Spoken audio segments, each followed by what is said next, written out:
जय माता की मित्रों, हम लोग चर्चा कर रहे हैं सितंबर महीने के राशि फलों की। आज बात करते हैं मीन राशि के बारे में। मीन राशि, जैसा कि आप देख ही रहे हैं, आपके राहु तीसरे स्थान में गोचर कर रहा है, जो पूरा साल से ही है। पिछली बार अगर आपने अगस्त का सुना होगा तो पता भी होगा आपको, और साल के अंत तक रहेगा, जो कि बहुत ही अच्छा गोचर आपकी राशि के लिए है। इस समय में आपके पराक्रम की, आपके किए हुए कामों की और विल पावर का जो परसेंटेज है, बहुत ज़्यादा बढ़ा हुआ इस समय में आपका रहेगा। और स्वास्थ्य की दृष्टि से बहुत उत्तम रहेगा। मीन राशि वालों के लिए राहु बहुत ही योग कारक है, सब कामों में सफलता दिलवाएगा। हालांकि ये अलग बात है कि देश काल परिस्थिति जो सब जीवों के ऊपर ही अभी संकटमय है, तो उसके अनुसार फलों में कमी होती भी है, क्योंकि जितने भी ज्योतिष के या जन्मपत्री के विषय में जो भी फल होते हैं वो 100% डिपेंड रहते हैं देश काल और परिस्थिति पे। अगर परिस्थिति अच्छी नहीं है देश की, वातावरण अच्छा नहीं है, तो फिर उन शुभ फलों में कमी भी होगी और अशुभ फलों में बढ़ोतरी भी होगी। परिस्थिति का बहुत बड़ा योगदान होता है फलों को प्राप्त करने में। चंद्रमा आपके मिथुन राशि में चतुर्थ स्थान में है, उसके विषय में लास्ट में चर्चा करेंगे। मंगल और सूर्य जो पहले से चले आ रहे हैं, अगस्त महीने से ये आपके छठे स्थान में गोचर हो रहे हैं, तो ये भी बहुत अच्छा और शुभ गोचर है, जो आपको रोग ऋण शत्रु से बचाता है। स्वास्थ्य की दृष्टि से बहुत उत्तम है। शत्रु होने के पहले ही, जैसे हम लोग ये बोल दें कि काल कवलित हो जाते हैं या अपने ही घर में बैठे रहते हैं, आपके नाम से ही दूर भागते हैं, वैसा कुछ प्रभाव इस समय में आपका है और रहेगा, क्योंकि राहु का भी बहुत बड़ा योगदान है।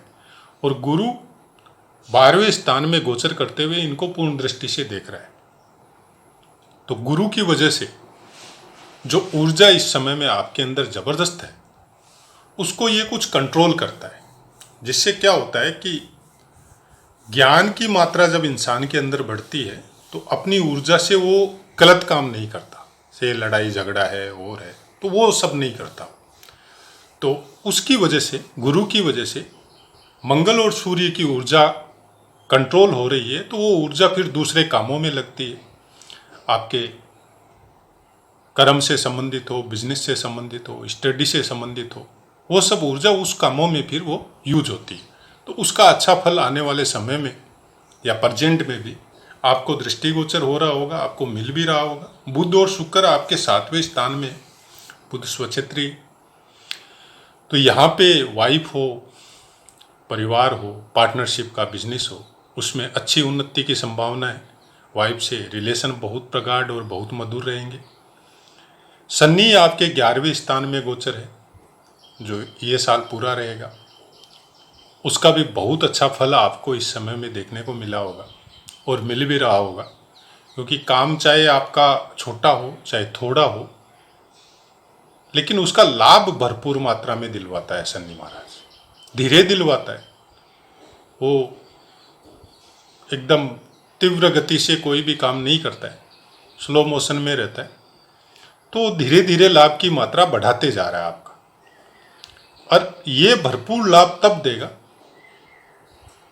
जब इसका टाइम पूरा होगा। मतलब 2.5 साल रहता है, तो जैसे ही 2 साल इसका कंप्लीट होगा, तब आपको 100 टाइम्स अप ये लाभ आने वाले साल में आपको देखे जाएगा। और गुरु, जैसा मैंने बताया, लग्न का भी आपका स्वामी है, राशि का भी, और 12वें स्थान में गोचर है, तो ये कुछ लंबी यात्राएं आपको करवा सकता है। वो मांगलिक कार्यों से संबंधित हो सकती है, वो आपके कामों से संबंधित हो सकती है, आप जो वर्क करते हैं या आप कोई सर्विस करते हैं, तो उससे कनेक्टेड कोई लंबी यात्रा या ट्रांसफ़र जैसा कोई सिस्टम आपके साथ हो सकता है। क्योंकि जनरली गवर्नमेंट सर्विस हो या मल्टीनेशनल कंपनी हो तो उनमें ट्रांसफ़र भी जब होता है तो प्रमोशन के साथ होता है। तो ऐसा कुछ इस समय में आपको देखने को मिला होगा या मिलेगा। अब इनके बारे में जो बताया जाता है मीन राशि के बारे में, कुछ भी खराब इफेक्ट मेरे को देखने को नहीं मिल रहा है। मीन राशि के विषय में मैं इतना ही बोल सकता हूँ कि सबसे अच्छा गोल्डन पीरियड इस समय मीन राशि का चल रहा है। लेकिन जैसा कि देश काल परिस्थिति पे बहुत कुछ निर्भर होता है, तो उसकी तकलीफ, उसकी पीड़ा आपको भी मिल रही होगी, हम लोगों को सबको मिल रही है, चाहे ग्रह गोचर कितने भी अच्छे हों। अब आपका मंगल और सूर्य, मंगल यहाँ से गोचर से निकलेगा और 7वें स्थान में आएगा, और सूर्य भी आपका 17 तारीख को यहाँ से निकल के 7वें स्थान में आएगा, और शुक्र यहाँ से निकल के आपकी राशि, अपनी राशि में 8वें स्थान में आएगा। तो पहले शुक्र के बारे में आप चाहे नोट कर सकते हैं। इस समय में शुक्र आपको अचानक से कोई धन संपत्ति है, कोई व्यापार, कोई ऐसा कोई काम जिसकी वजह से आपको पैसा मिला हुआ नहीं है, रुका हुआ है, वो मिल सकता है। या ऐसी कोई बात जो आपके मन में दबी हुई है, कहीं घूमने फिरने जाने के लिए, या कोई टूर पे या पिकनिक से संबंधित या भोग से संबंधित घूमने फिरने का शौक है, तो उस समय, इस समय में आप अचानक से अपना कोई प्रोग्राम ऐसा कुछ बना सकते हैं। थोड़ा स्वास्थ्य की दृष्टि से उत्तम नहीं है ये योग, तो उसका थोड़ा ध्यान रखें। उसके बारे में क्या उपाय करना चाहिए वो लास्ट में हम लोग चर्चा करेंगे। और यहाँ से क्या है कि मंगल आपके 10वें स्थान को देखेगा। यहाँ पे जब आएगा 6 तारीख को, तो 10वें स्थान को देखेगा, लगन को देखेगा और आपके धन भाव को देखेगा। तो यहाँ पे ये हर चीज़ के लिए अच्छा है। आपके 10वें स्थान को देखने की वजह से आपके कार्य क्षेत्र में उन्नति, काम का बर्डन या बोझ ज़्यादा होना, क्योंकि इस समय में आप अननेसेसरी या ज़्यादा ऊर्जा की वजह से काम भी बढ़ा लेंगे अपना, तो उसमें ज़्यादा बिजी रहना। लगन को देखेगा तो आपके स्वास्थ्य को अच्छा करेगा, आपके शरीर को सुदृढ़ बनाएगा। और जब धन स्थान को देखेगा तो इसमें कोई शक नहीं है कि धन की मात्रा को ये ग्रो करवाएगा, लाइक बैंक बैलेंस वगैरह बढ़ेंगे। लेकिन परिवार में कुछ कटु वचनों की वजह से आपके साथ कुछ वाद विवाद, हल्का फुल्का कुछ हो सकता है, जिसको आप संभाल लेंगे। आपको भी समझ में आ जाएगा कि मैंने गलत वर्ड यूज कर ली, तो ये हल्का सा असर कुछ हो सकता है, क्योंकि ज़्यादा असर इसका देखने को नहीं मिलेगा। उसका कारण है कि बुध बैठा हुआ है। बुध ज्ञान का, बुद्धि का दाता है, तो बुद्धि की वजह से उस चीज़ को आप कंट्रोल कर सकते हैं इजीली। और सूर्य 7वें स्थान में बैठ यहाँ पे 17 तारीख को आएगा, तो उस समय में थोड़ी वाइफ के साथ या परिवार में कोई ऐसा कोई आयोजन हो रहा है, मांगलिक कार्य हो रहा है, या कोई ऐसा कोई आपका एजुकेशन से संबंधित हो, या उससे बिजनेस से संबंधित हो, या सर्विस से संबंधित हो, तो इस समय में जितनी भी आपके परिवार में आपकी वाइफ भी हो सकती है, आपकी मतलब बड़े बुजुर्ग में जैसे ये बोलने की भाई कोई माँ हो, या और कोई दादी हो, या कार्य क्षेत्र में कोई फीमेल वगैरह हो, तो उनसे कुछ आपका वाद विवाद टाइप का कुछ हो सकता है। क्यों? उसका कारण है कि इस समय में आपके अंदर भरपूर ऊर्जा रहेगी, तो आप किसी की परवाह नहीं करेंगे। लेकिन इस योग को, हालांकि ये बहुत ज़बरदस्त योग होता है, बुध प्लेस होने की वजह से, बुद्धि की वजह से आप ये सब चीज़ों को वो कंट्रोल करवाएगा, होने नहीं देगा, आगे बढ़ने नहीं देगा उन बातों को। जो खराब फल जो मंगल और सूर्य की वजह से हम लोगों को एक साथ होने की वजह से इतना ही मिलता है कि हम लोगों के अंदर इतनी ज़बरदस्त ऊर्जा होती है कि हम लोग परवाह नहीं करते कोई बात की, और काम में इस तरह से लगते हैं कि उसको समाप्त किए बगैर छोड़ते नहीं। अब प्रॉब्लम ये होती है कि उस समय में अगर कोई आपको टोक दे, तो दिमाग में तो गर्मी रहती है, शरीर में गर्मी की वजह से, दिमाग में गर्मी की वजह से हम लोग परवाह नहीं करने की वजह से कुछ भी बोल देते हैं मुंह से। तो उस चीज़ को कंट्रोल बुध करेगा। ओवरऑल मीन राशि का जो फल है सितंबर, क्या मैं तो बोलता हूँ होल ईयर का, बहुत ही सुंदर फल है। और मीन राशि के लिए ये साल आप देख भी रहे होंगे बहुत अच्छा जा रहा होगा।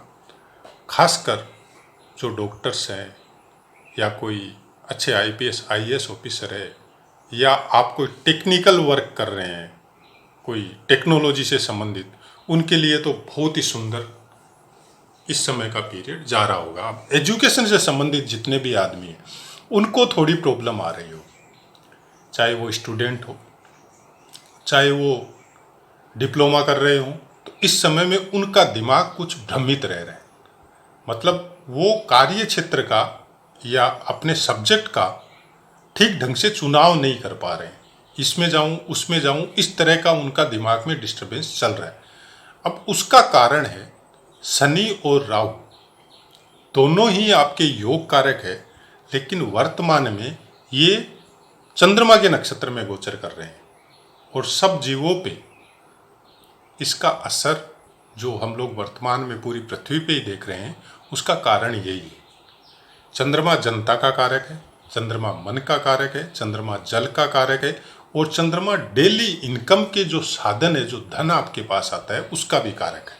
तो ये सब चीज़ें दूषित होने की वजह से मन दूषित हुआ, स्वास्थ्य में गड़बड़ हुई, डेली इनकम के सोर्स थोड़े कम हुए तो मेंटली परेशान हुए, और जल से संबंधित कोई इन्फेक्शन हो, साइड डिजीज हो, स्किन डिसीज हो, तो ये सब में प्रॉब्लम आई तो फिर और ज़्यादा मन थोड़ा ख़राब होता है। तो इस टाइप का जो लफड़ा है, इस टाइप के जो काम है, वो सबके साथ हो रहे हैं, आपके साथ थोड़े कम हो रहे हैं। कारण है उसका कि राहु और शनि दोनों ही अच्छी जगह में गोचर कर रहे हैं। अब इसका उपाय भी मैंने सब राशियों में सेम ही बताया, और मेरे उपाय इस तरह के ही होते हैं कि आप रोज़मर्रा के कामों में उस उपाय को आसानी से कर सके। दूसरा, उसका कोई साइड इफेक्ट नहीं हो। तीसरा, सबको समान रूप से मान्य हो। और वही उपाय हम लोगों के बुजुर्ग भी करते थे, ज्योतिष या वेदों में भी वही सब उपाय बताए गए। आज के हिसाब से जो चैनलों में हम लोग नई नई चीज़ें सुनते हैं, नई नई बातें सुनते हैं, मैं उन चीज़ों में, उन बातों पे इतना ज़्यादा मैं कोई रिसर्च भी मेरा किया हुआ नहीं है, और मैं जनरली वो सब बातों पे मैं विश्वास भी नहीं करता। मैं वही जानता हूँ वैदिक ज्योतिष में, सनातन धर्म में जो सार्वभौमिक जो उपाय है वही सही है। उन उपायों से जब हम लोग दूर होके अलग अलग तरह के जब उपाय करने लगे, दुखी उसी की वजह से हो रहे। ये मेरा अपना पॉइंट ऑफ व्यू है, अगर किसी को बुरा लग रहा है तो मैं माफ़ी चाहता हूँ, लेकिन मैं उन्हीं उपायों को ज़्यादा बोलने का या बताने का या खुद भी करने का कोशिश करता हूँ, जो आदिकाल से चले आ रहे हैं, जिस उपायों को हम लोगों के बुजुर्ग भी करते थे, वो बड़े शांत चित्त रहते थे, बड़े खुश रहते थे। आर्थिक स्थिति कैसी भी हो, घर की स्थिति कैसी भी हो, लेकिन मन की स्थिति बड़ी बुलंद रहती थी उनकी। सबके लिए स्थान था, मेहमान भी आते थे तो 15-15, 20-20 दिन स्टे करते थे एक दूसरे के यहाँ। और वो ही उपाय मेरे हिसाब से आज भी वही सही है। कारण आज भी सूर्य चंद्रमा अपनी नेचुरलिटी के हिसाब से ही उदय और अस्त होते हैं। सब ग्रह अपनी नेचुरलिटी के हिसाब से ही चल रहे हैं।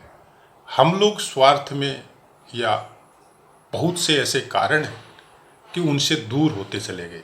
समय चेंज नहीं हुआ है, समय वही है, हम लोग चेंज हो गए। अपने आप को सुधारे, अपनी दिनचर्या को सुधारे, अपने खान पान और व्यवहार को सुधारे, ग्रहों के फल ऑटोमेटिक सुधरेंगे।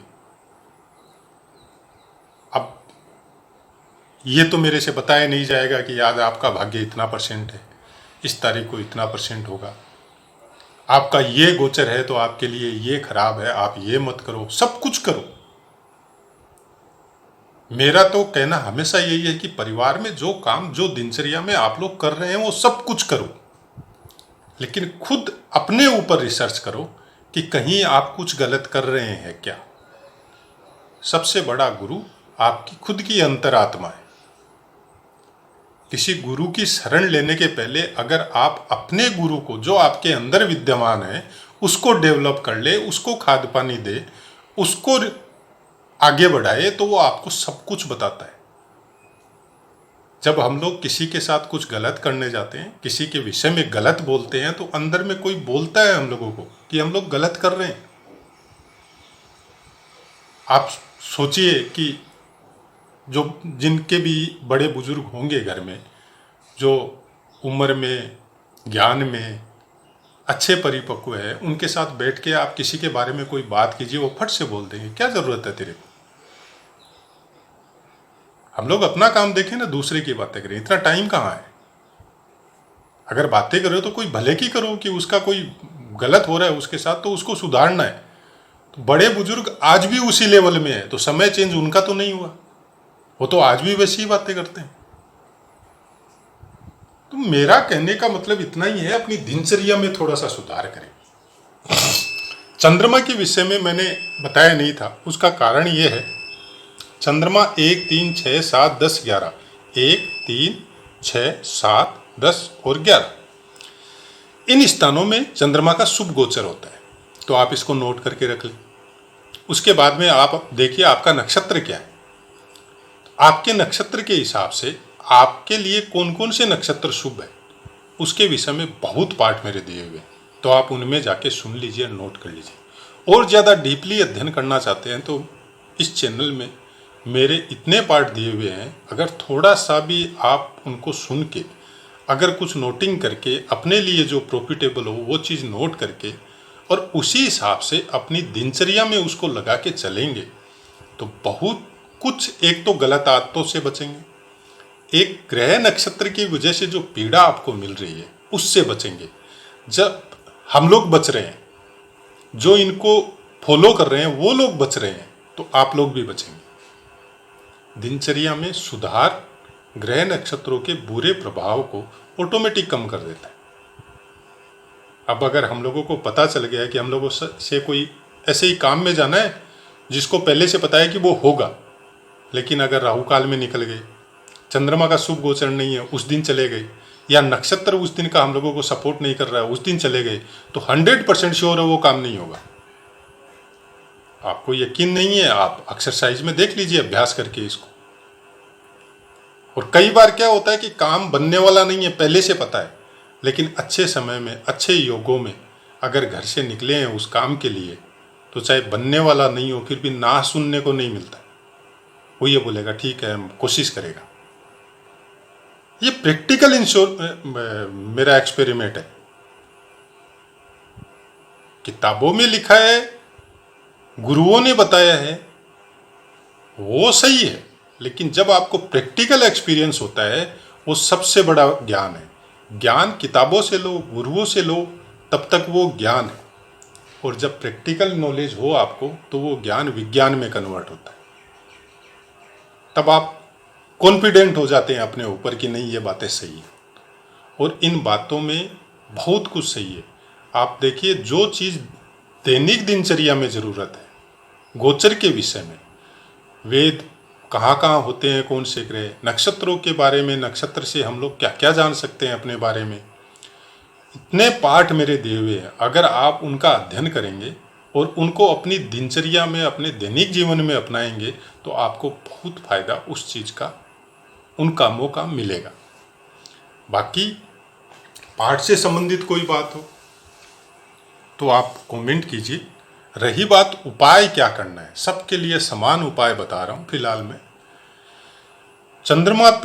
चंद्रमा के नक्षत्र के ऊपर राहु और शनि के गोचर की वजह से जो हेल्थ इश्यू सबका चल रहा है, उसके लिए सबसे अच्छा उपाय यही है कि शिवालय में जाए तो शिवलिंग के ऊपर शुद्ध देसी घी का लेपन या उसके ऊपर चढ़ाए जरूर।